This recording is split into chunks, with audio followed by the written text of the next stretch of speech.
Some skeptics were convinced that captive-bred lions could never be released into the wild. Would the lions be able to fend for themselves?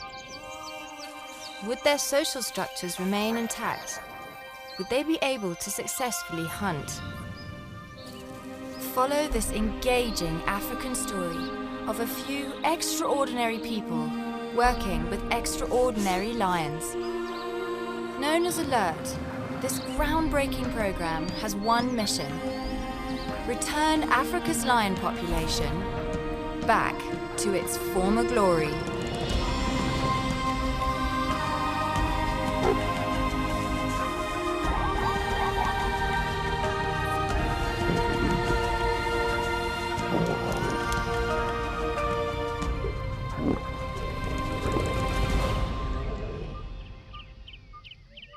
Our story starts at Antelope Park, in one of Africa's finest wildlife destinations, Zimbabwe.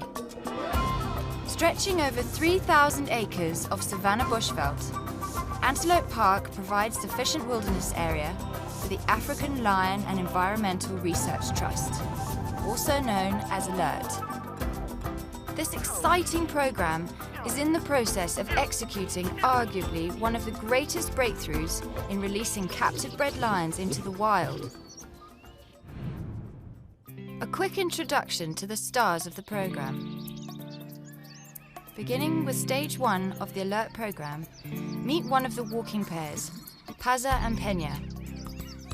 These 8-month-old female cubs are young enough to go on daily walks with tourists and volunteers, which help towards financing the program. Coupled with abounding energy and an insatiable appetite for fun, these cubs take curiosity to a new level. Over the next year, you will be amazed at their progress as they develop into fine huntresses. Moving on to another walking pair of cubs. Lewa and Laili are 1-year-old females with an amazing zest for life. Laili, the larger of the two, dominates with an air of pride and confidence, while Lewa plays the affectionate role. These two are inseparable, with play high on their list of things to do.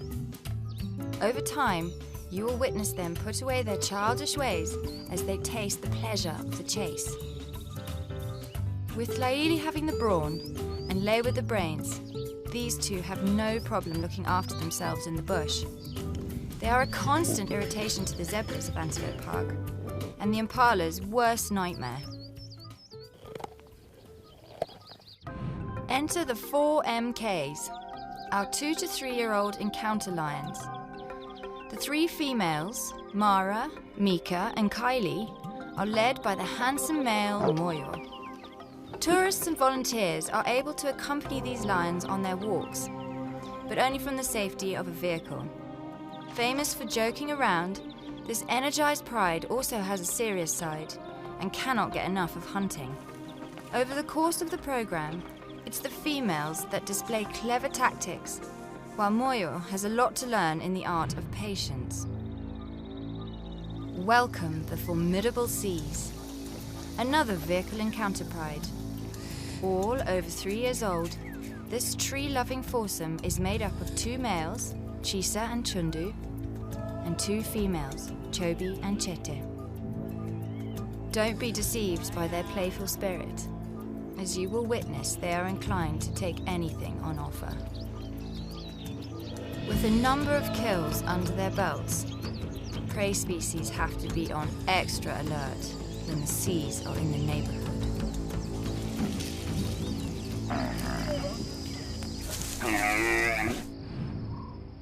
And now, our pride and joy, the Ngamo Pride of 12.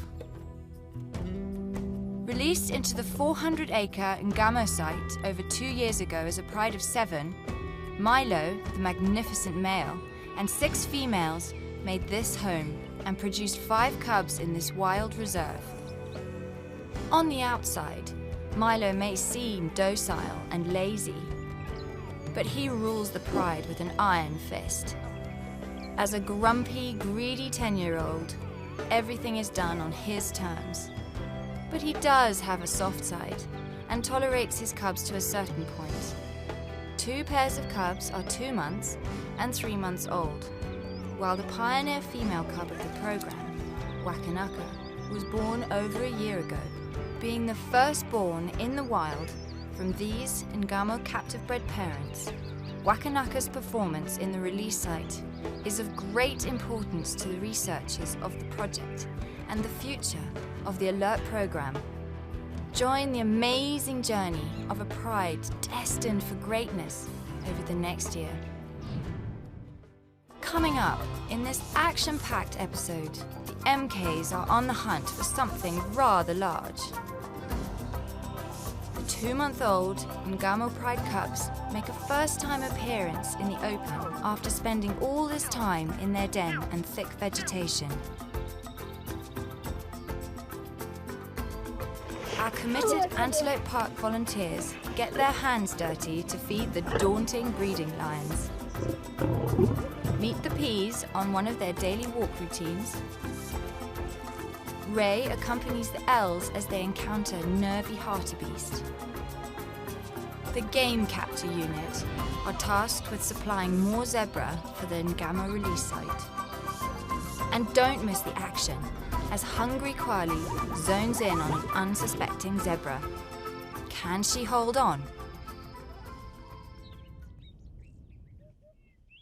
All seems moderately quiet and peaceful at Antelope Park. But that is about to change as Nathan Webb is accompanying the MK Lions on a walk. With names beginning with M and K, the MKs have been together for over 2 years and have become a great task force. Kylie is the key to this pride's success as her hunting instincts are second to none, with many kills under her belt, including wildebeest, zebra, kudu and impala. Moyo, the clumsy male, has all the great intentions in the world, but seems to lack forethought and strategy. Perhaps he'll get lucky today. Mika, perhaps a little reserved in the hunting department, frequently becomes distracted, but has speed on her side. Mara, the most calculating cat in this foursome, has the great skill of flanking and causing huge diversions and confusion. She is often responsible for setting Kylie up for the final takedown. These capture-bred encounter cats live in a management enclosure and get to hunt frequently during the day or night in the main wildlife reserve. It's outings like this that keep these lions fit and hone their hunting skills.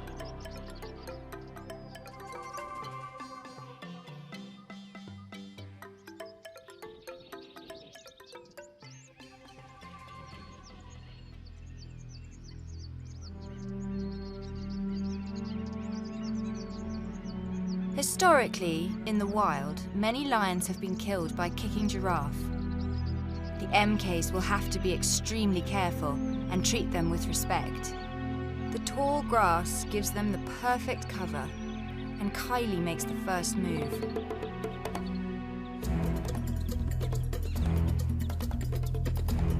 Mika follows suit and gains on the giraffe.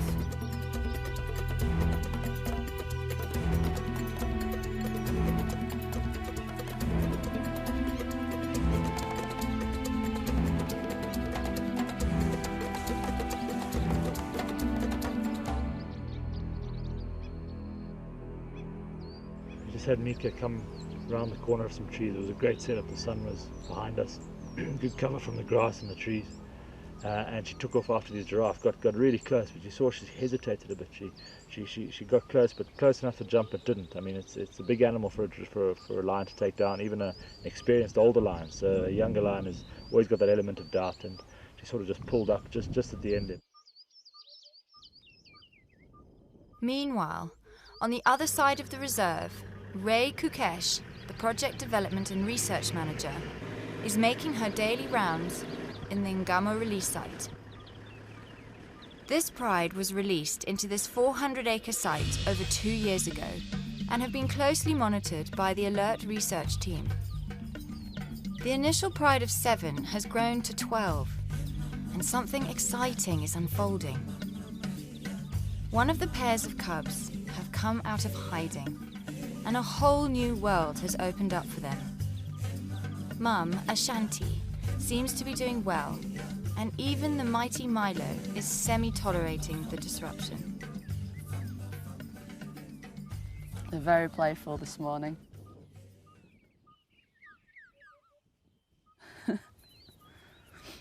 Obviously the cool weather's doing them some good, keeping everybody awake. It's strange, even though Shanti's got a little boy and a girl, and the little boy's a bit larger, it looks like the little girl's more confident, giving him a good knockabout.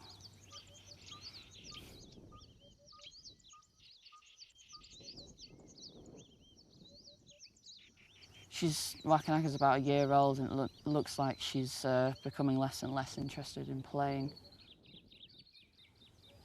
Play's pretty infectious, even with two little 2-month-old cubs, but looks like she's far more interested in playing the I'm a lioness role now, which is great to see because she's turning into an absolutely stunning one.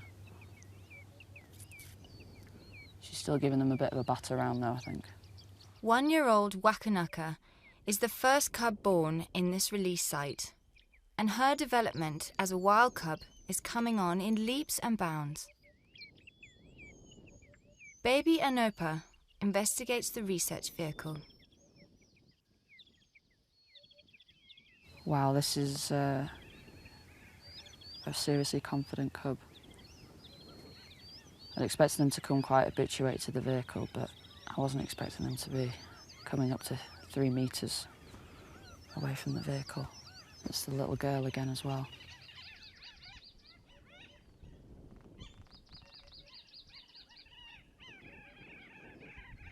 It's good that they're relaxed, but I don't want them becoming too used to vehicles at the same time. It's getting that balance. But at least we can get some good observations in, I guess. It was weird, Wakanaka was always quite scared of the vehicle, and she still is. Good to see they're happy and they're confident and they're healthy to exert this much play behaviour. This is what we want to see. This is exactly what we see in wild prides and in creches in the wild. Anopa's aunt Nala makes it quite clear that she is not Anopa's mum. With suckling, it seems to be more parasitic rather than a female allowing another pride member's cubs to suckle her. It seems to be more when she's asleep, another cub will just sneak in, catch a quick meal while she's asleep, and then go back to her own mother. While she's awake, she should be a lot more reluctant and to push that other cub away, especially when there's older cubs. There's only a month's difference between the Shantis and Kenges, so there's not much competition. And now Wakanaka's a year old, so she's certainly no competition. She's almost fully weaned now. Shanti's been suckling them just as much as her own, which I wouldn't really expect. But she's been more reluctant, which is good, spending more time suckling her own. But they're very vocal this morning. Looks like she's getting quite irritated by them.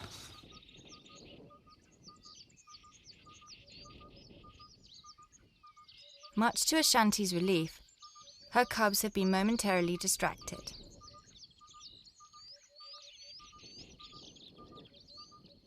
Good example of strengthening some muscles, some neuromuscular development climbing trees, some locomotory play.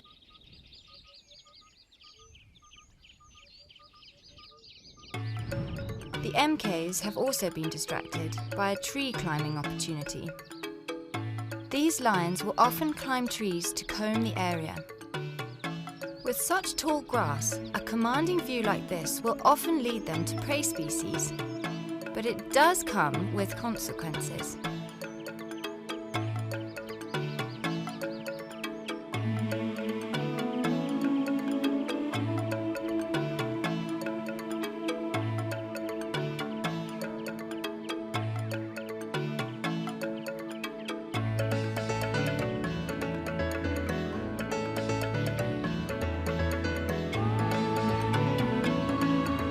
Nothing to show for their efforts, the MKs head back to their enclosures for rest.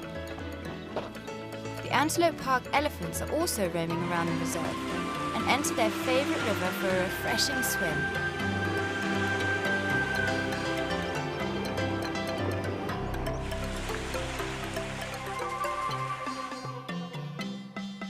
Time to meet some of the hard-working lion volunteers. Today we're going to do a lion feed, and we have 4 volunteers here to help us. We're going to put the lions in a management enclosure and go inside, get some meat and put it down the bottom for the lions to eat. I'm from the UK and I'm here just to do my bit, try and help a little bit in the conservation of lions. My name is Sophie, I'm from Sweden. I'm doing this because I want to help the lions. So we're going to feed them now. We want to put it all together in a tight pile. Volunteers are invited from all parts of the world to contribute to this programme. It may look like a messy job, but they cheerfully tackle all tasks with passion and find it hugely fulfilling too. Oh, I can't do it.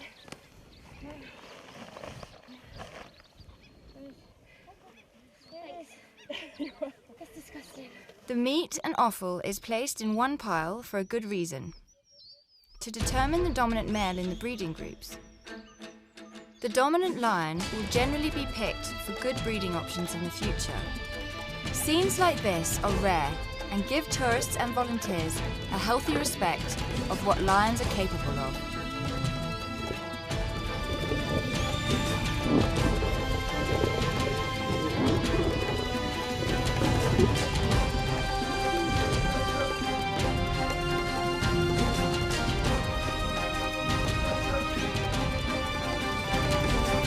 That was wicked. Totally worth the dirty fingers. Chew it down, keep those wet, and then they regurgitate. Not regurgitate. Ray Kukesh is on one of her routine observational checks in the Ngamo release site, and it looks like the coolish weather has got some of the lions on the move. Quite surprised. It looks as though we've got a bit of a hunt starting up. We've followed Kingi to Waterhole 2, and she's now flanked left behind the waterhole into the longer grass, leaving Kwali, her sister, in this thicket. There's a herd of impala up ahead, plus a herd of, I think, over 20, it looks like. I haven't got the best visual. And Kwali's maybe 60 metres away, but there's a 30-metre gap, open gap. So I don't know if Kenge's thinking maybe he's flanking round. If she can push them towards Kwali, she can finish them off.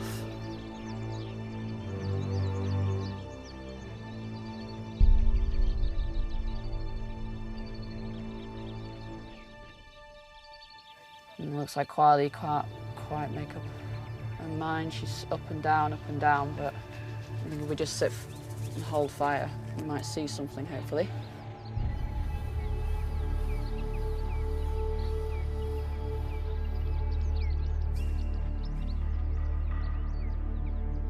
Kwali is an amazing huntress. I love watching her stalk.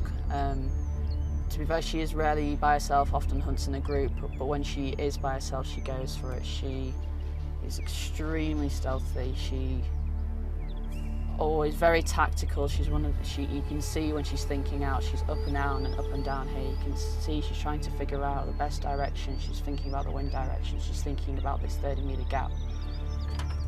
And they haven't heard her. She's pulled right into the vegetation here, close to the ground. It looks like some of the herd members have spotted her. I'm not too sure where Kenge has disappeared to. It's been a while since I saw her disappear into the grass. There's a few impalas alert to Kwali. The male loses interest if she stays still. It's kind of out of desperation, I think, because it's been nearly a week since she's had a good feed herself.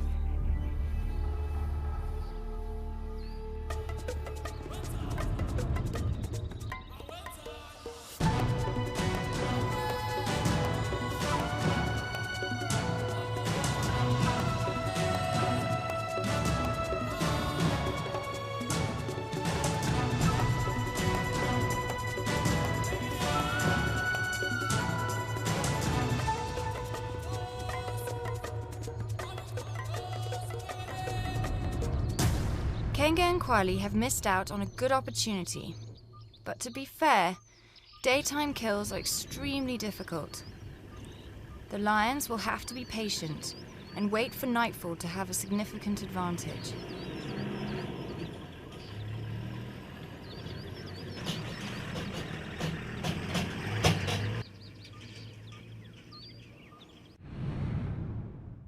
Let's join one of the MK's routine walking encounters. It's early evening, and their excitement and playfulness seems contagious. The healthy social structure of this pride is a great advantage, and their ability to work as a team is getting stronger with each encounter.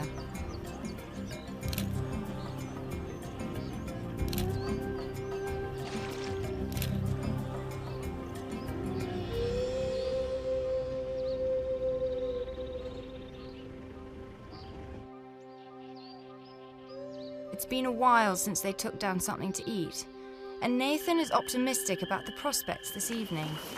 So we've left the vehicle, we're travelling on foot now. The benefit of that now is we're going to eliminate the sound of the vehicle. And often again pick up on the vehicle before they actually see the lions. It sort of gives them away.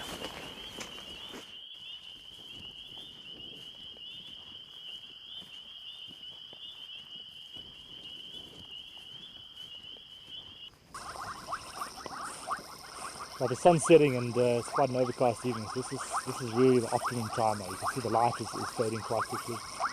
This is really when the lions start kicking in and their time starts taking over. They hunt at night, predominantly nocturnal animals, and that's when they get most of their success. Lions' eyesight is said to be 6 times better than humans, which really gives them an advantage at this sort of time of day and later on, going into the evening.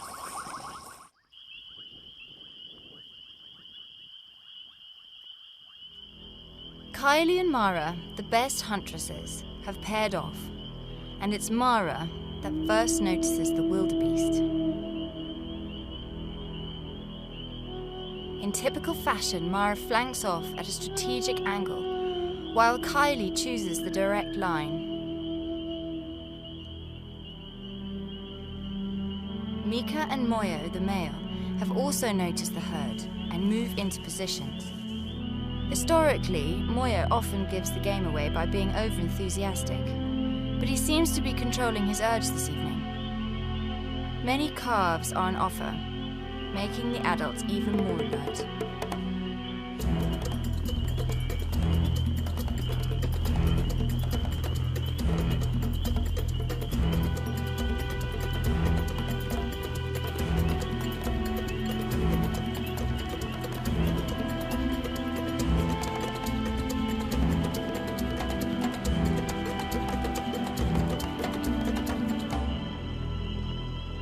No luck for the MKs, but perhaps they'll learn from this hunt.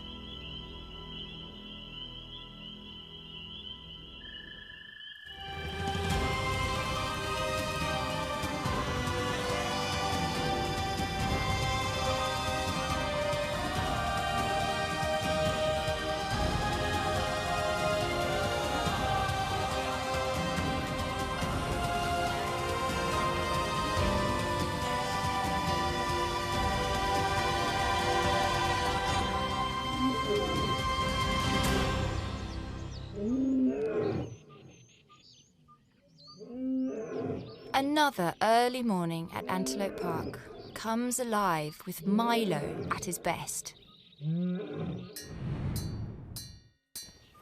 Time to accompany Paza and Peña on their daily morning walk. At 8 months old, life is still a barrel of laughs for them.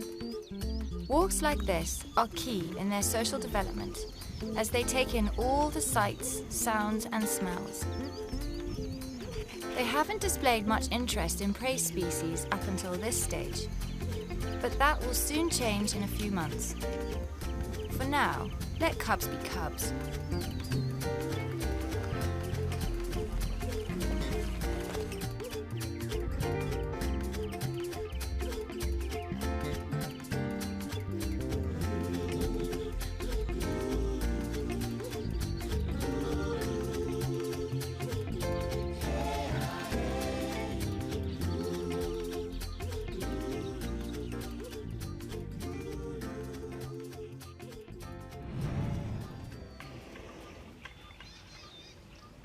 Over to the 1-year-old owl lions, Lewa and Laili, where Ray has a mission for the morning. Nice.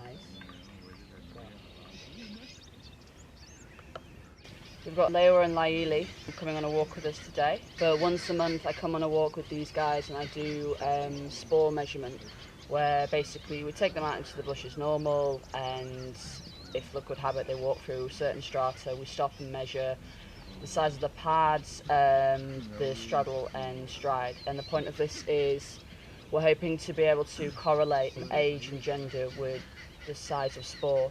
And then when we can use this model out in the wild, so we find some paw prints of a certain size, and we can say this is a male of this age, this is a female of this age. So I'm doing it on these guys today. I'll be doing it on the peas maybe later today, and then some of the older lions in at the breeding program.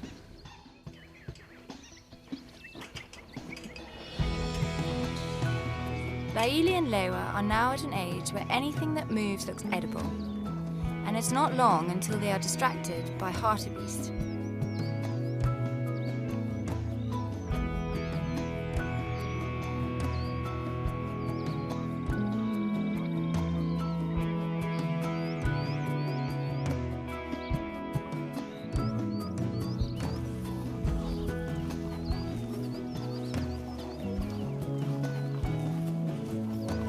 It's not long before suitable ground gives them the ideal opportunity to measure spore, and Ray manages to record the data.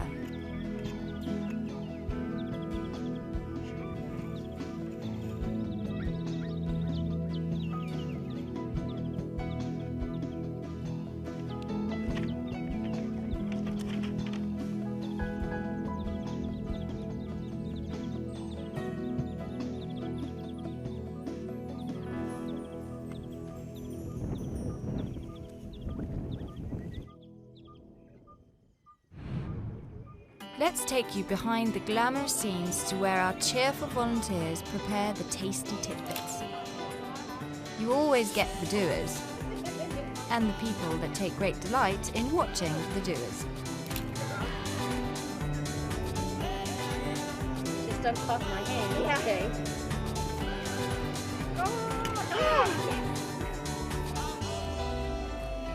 These pieces of beef are destined for the owl lions.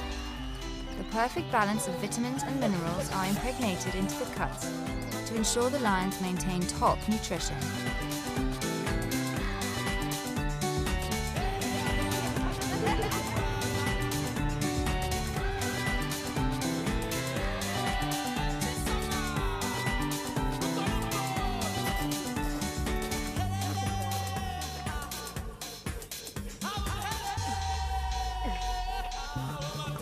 This is such an exciting time for the lions, and Laili, being bigger and more dominant, always has first choice.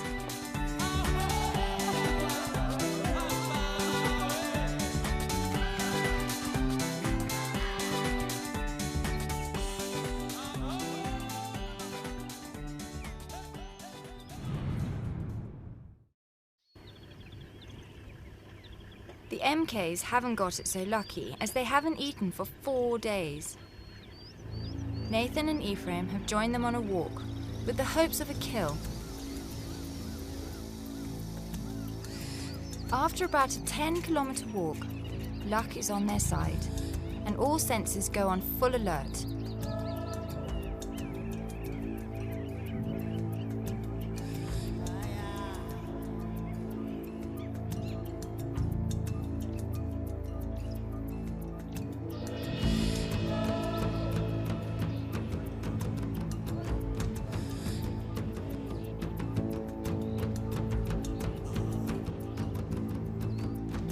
It's also important that the handlers and cameramen keep out of sight and act as though they are Pride members too.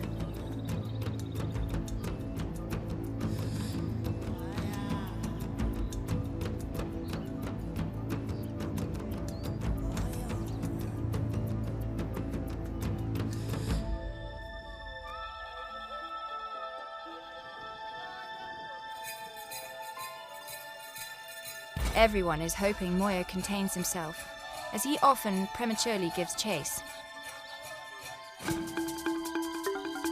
So far, so good. Nope, I spoke too soon. He blows it again, and the females have no chance of getting into proper flanking positions.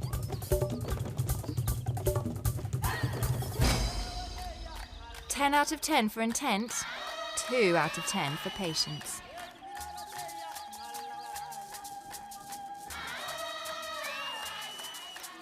While the MKs regroup, we go over to the Ngamo Pride to find little male Amadi having a Lion King moment with his dad.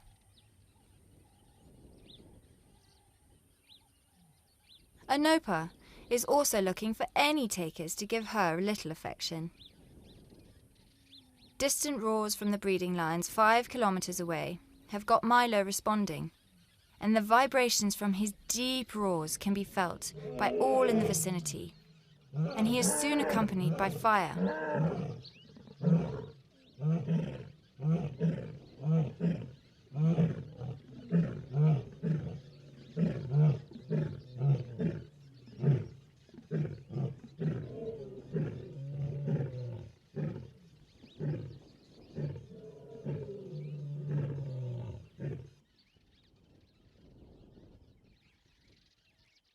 Fire seems to be initiating some flirting,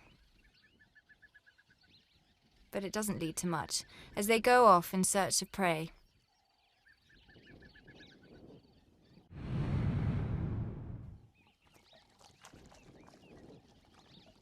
The MKs are still out and about, and it seems like this cool, wet weather has energized their spirits.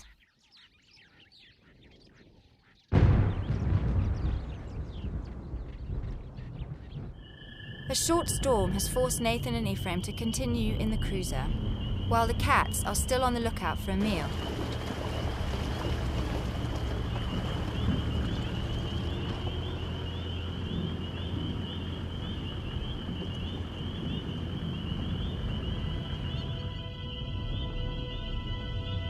A blessbuck is spotted in the distance, and Mara acts immediately.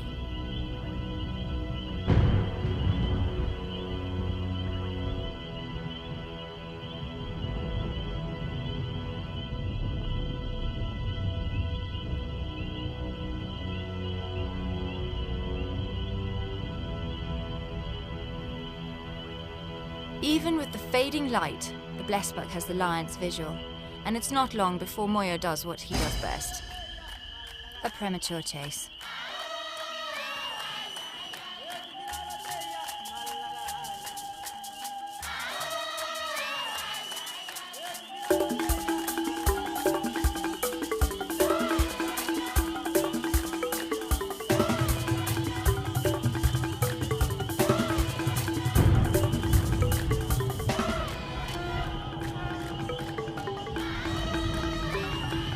There's no chance, as a blessbuck can reach speeds of up to 70 kilometers per hour.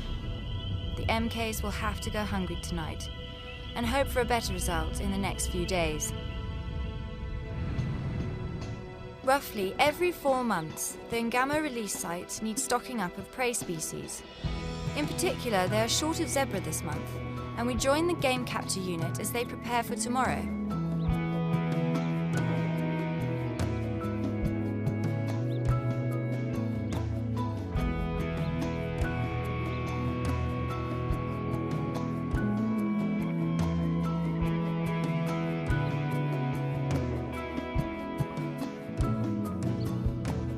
A drop boma is erected before sunset, and all is set in place for the morning.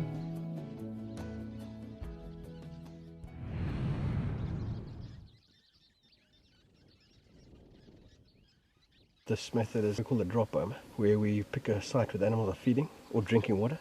We've got a 40-meter diameter circle boma that we erect, and it's suspended on poles. And then just a simple trip mechanism. The animals have got to get used to going underneath the barrier, psychological barrier. They've got to go underneath to their habitual feed point.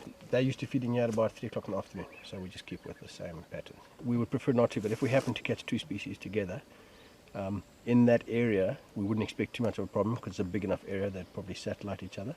But the minute you get them into a smaller area, there will be conflict, and wildebeest hooking zebra, zebra kicking wildebeest. So we would try and split them in that big area if we can. Otherwise we'd have, the truck's got compartments, and we'd try and split them as they ran into the truck. If you don't get it right, then it can be a bit of a disaster. In this case, they're already a little bit sensitive, seeing this new structure.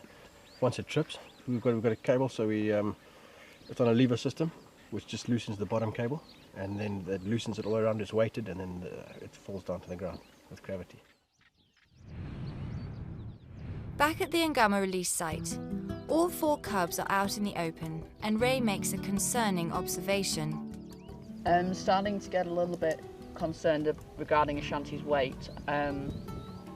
It's perfectly natural for a lioness suckling any cubs to lose weight quite rapidly, especially those with litters of 3 or 4 plus. Ashanti only has a litter of 2, the 2 youngest here, 2 months old, and then the Kenge has the 2 oldest at 3 months. But what I'm seeing nearly every day now is Ashanti suckling all 4 cubs. It's common for cubs to suckle other mothers within a creche, but what you normally see is that mother will be not so much allowing, she'll just be asleep, so the cubs will sneak in for a quick meal. When awake, she'll rebuff the other cubs.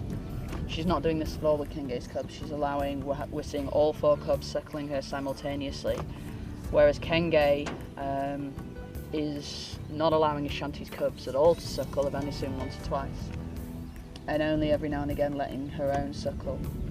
And as a result, Kenge has lost weight since last feeding, but not so much as Ashanti. So I'm really hoping they're going to make a kill soon. Having said that, every time I get concerned about any of these guys, they prove me wrong. And Ashanti was out hunting yesterday and came very close. She's obviously still got plenty of energy, so not too overly concerned, but it's definitely something I'm going to keep an eye on over the next few days. The following morning brings good news at the capture site. There's 2 young female youngsters. There's the mum and then a little one. So it's a family group.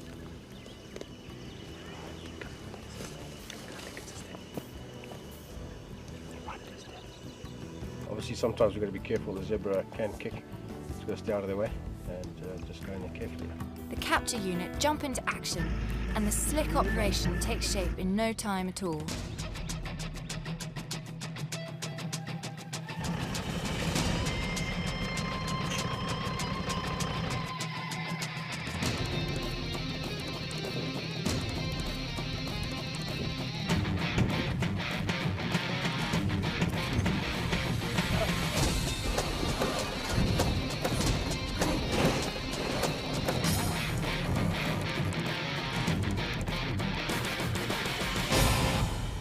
At Antelope Park, it's decision time for Ray. With Ashanti's weight, one option, and something we may do in the next few days if they don't make a successful kill or a decent sized kill, is do a scavenge feed. This is where we will drop a carcass unknown to the pride at a random location in the release site. And it's up to the pride to basically locate it and utilise it. The aspect of this is to make sure that they're utilising the whole area of the release site, and that when they find a carcass they know how to utilise it. In the wild, there are lions that 80% of what they feed is from scavengers. People seem to presume, the hyenas are the scavengers of the bush. It's not the case. Lions do and often scavenge in the wild, and when these guys go into stage 3, the 10,000 plus acres, it's important that they know they need to expand their territory in their home range and take advantage of scavengers, whether it be scavengers from a hyena or just a dead animal that they've come across. And yeah, obviously the other advantage of this is boosting Ashanti's weight. I mean, if she continues, if she weren't to feed, she could stop lactating, which would have obviously serious consequences for the cubs. But we'll see how we go. And we'll try and do it maybe once a month, scavenge feed, depending on how much they've fed and this, that and the other. But we've had times when we've put it in and they've not even found it, or the vultures have got to it first, so there's not much left, or not all pride members have fed, so it's not as if we're making it easy for them. It's just another important factor in this whole rewilding situation. We're at our Ngamo stage to release site at the moment, and our game has just arrived. We have 10 zebra in here. So we have 2 zebras at the back. As you can hear, they're quite frisky and they're kicking at the sides of the truck. Obviously, they're a bit more stressed than the rest of the zebra inside here. The plan now is to get the 2 males out, obviously because they are going to hurt themselves. They are kicking at steel, so it is going to hurt their legs. We're going to reverse the truck up here, build a ramp, and then release the 2 males out and keep the other zebras in here until tomorrow morning. Obviously, it is getting a bit darker now. We have got Ray, our researcher, with the lions at the moment, watching them to make sure they don't come here. But it is going to get more trickier once it gets darker, so we'll leave it until tomorrow morning to release the rest. But we will do the 2 stallions now.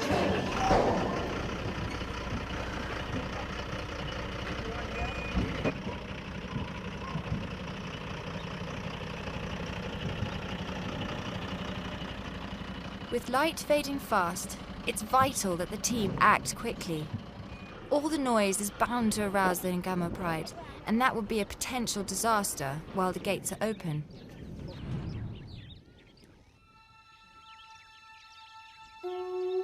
As predicted, the lions have heard the commotion at the gate 3 kilometers away, and Ray keeps a careful eye on the Pride's movements.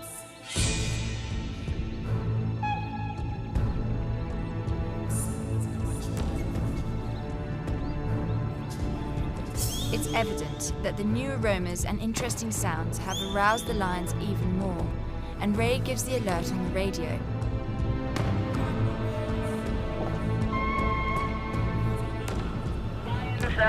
They've seen the lights, they're still slow paced, but they're heading towards you.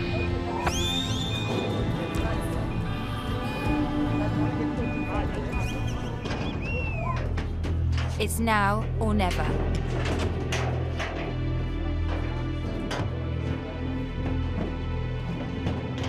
The 2 stallions are out and everyone is safe.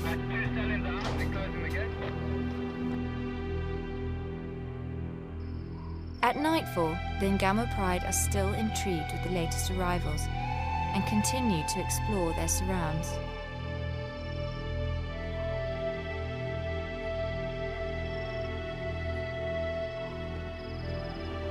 It looks like they're onto something, and Kwali erupts into a high-speed chase with a zebra as our camera crew become a little animated, to say the least. Does Kwali manage to hang on to her long-awaited prize? Find out in the next episode.